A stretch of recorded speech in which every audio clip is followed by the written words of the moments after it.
Sevda adındır yar, sevdalınsa ben, sana Malazgirt'te vuruldum güzel.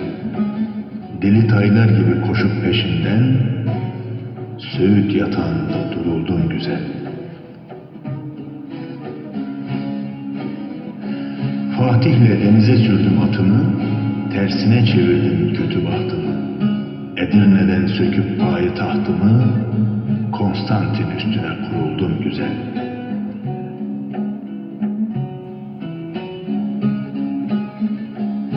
Adını dünyaya yazdım yeniden, kimse alamadı seni elimden. Bir fırtına olup Samsun ilinden, Garbın afakından soruldum güzel.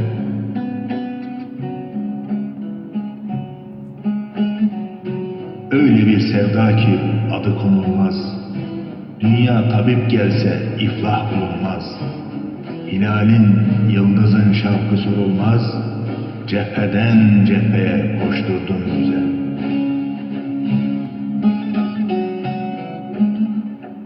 Kaybettiğim neyse özünde buldum, İnşallah Rabbime sevgili kuldum. Sen olmazsan yarim ben ne olurdum, al duvar altında görüldün güzel.